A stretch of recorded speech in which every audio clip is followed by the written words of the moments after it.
I registered as individual entrepreneur in 2008, and I think that it was the beginning of my independent translation work as a translator and interpreter. And from what I've learned within these years is that being a freelance translator is being a small company. And like any other company, there is a director, a promoter or marketologist, SMM manager, a web designer or at least copywriter, accountant, financial director, project manager. So, and all these things are one person. How does it work? How does it work? So, being your own director means to control your self-discipline, manage the work of you being all these other 6 people. It is setting prices. Price making is very important in our job. It is discussing and negotiating conditions and terms of contracts, signing contracts, settling any conflicts with clients, or preventing conflicts by doing certain things that I will talk about. You need to get your jobs, translation jobs and interpreting jobs somehow. So you promote yourself, you order or make your own website. I know quite a lot of translators use, for example, WordPress and make their own websites. I ordered it. And you should also manage the website, write articles, be present on the social media. Why is it important? Otherwise, nobody will know about your existence. And the competition among translators and interpreters is really high, very high. And prices, rates that different colleagues want from clients are so different. You know, the minimum is 20 hryvnias per page. Yes, let us take pages. The starting point and the highest in Ukraine is 450 hryvnias, and in the Western world it is up to 1,000 hryvnias per page. So very, very, very different. What else? If you want your website to work and to use something on your social media to promote and show and people to see your expertise and reliability, then you have to work on that part too. So write short articles with certain keywords that promote your website and so on, and do it. When you also have to react to different requests for translations and interpreting, if you would like to do it on social media in different that come from different friends, acquaintances, people you know, just you've met in life, and react very quickly. The thing is that because of that competition I mentioned, if you don't reply within a couple of hours, people are looking for other translators because they're usually in a hurry.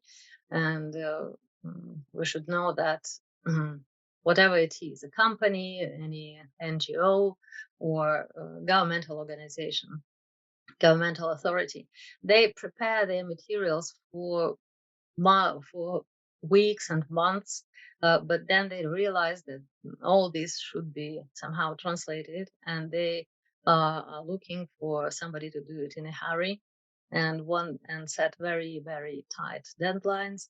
So here comes the negotiation part that I will be talking later about. What else? When you get the job, you need, I already mentioned that we need to be able to master different software, and sometimes it is something absolutely new, uh, like for example, ArchiCAD or AutoCAD. So you may refuse to do it, or you may just say that send me the text in Word and I will translate it. But very few clients want to hire somebody else to put the words into correct places in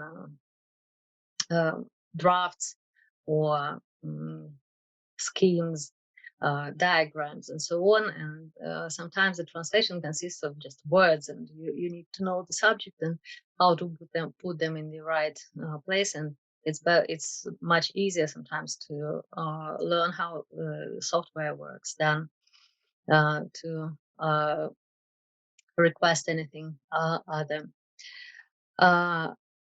What else?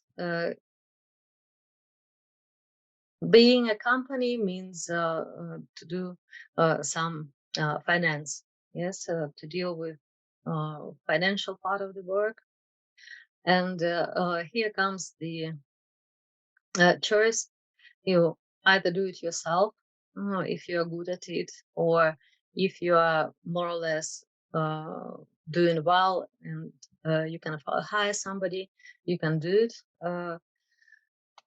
And it is important to know what your profit is, what your income is, how to calculate the future incomes and profits that will help you provide your living and make some savings. And there are different approaches to that, and all these usually determines the rate of your work. So there are different ways of setting price for your work. One of them is to look at other translators and understand where you are approximately according to your experience, area of specialism, um, any other skills that you've got, and set the price approximately in this range. And second popular approach is to calculate how much money you need for a month or a year, and how many translation jobs you might have within this time period. And by dividing, you understand how much you should charge for one translated page. So this is difficult, important, very good, but not for all people it is realistic. I will go again from the beginning till the end and say where I am, okay, and what I managed to do, what I don't manage to do, and you'll see that not everything is obligatory to do, I think. So this is about analyzing finances, and I say it again, it is very important to know where you are and see how well you were doing last year, how what's the difference with this year, and what you should do to improve the situation for the next year. And another thing is accounting. You know that if we are registered, and actually if you ask me if it is worth being registered and working officially, I will answer yes, but I will talk about it a bit later. So accounting, okay.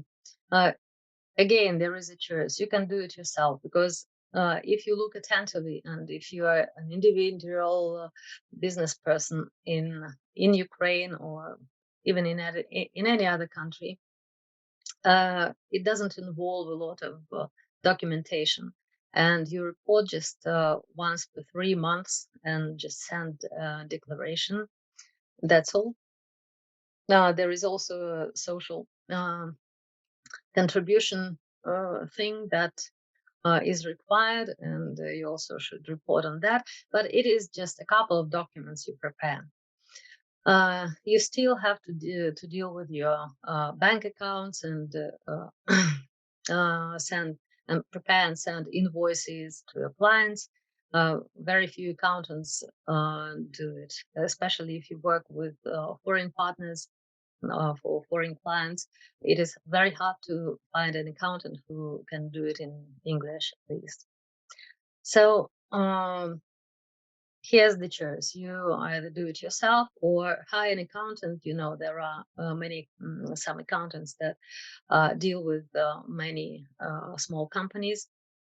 It's not expensive, and you sure about at least the bank details of where you pay your taxes. When you start working in this area, you'll see how much responsibility you bear. It's really a huge burden. Each project is a huge responsibility. Sometimes it is just something that many people will read on the website or in a book. And you just feel stressed because we are all people. Human error is possible, and you don't want anyone to see your mistakes or whatsoever. Sometimes it is human's life, like as with healthcare. Sometimes it is huge money, like millions or billions of dollars, and making mistake within one digit, and sometimes you cannot just copy paste numbers. You have to retype them. It is also a great responsibility, and so on and so forth. Any project is very, very simple. If we translate individual documents, a person is going abroad and is going to live there, study there, work, or whatsoever, and we make one small mistake in the name of the person. Guess what happens? It all comes back. They have to do this translation again. Sometimes they cannot leave the country. Sometimes they have to return back to do some to have their documents translated again. And the same is about any mistake within in the number of document or serial number. I mean, or any other information contained there. Or, for example, if it is very, very simple, the supplement to the diploma with the list of subjects that the person studied. If a couple of subjects are translated incorrectly, this person have to go and take the same course at another university in another country, instead of just having it registered. And so we influence humans' lives. I'm not exaggerating. If we don't keep it in mind, then we are not good translators.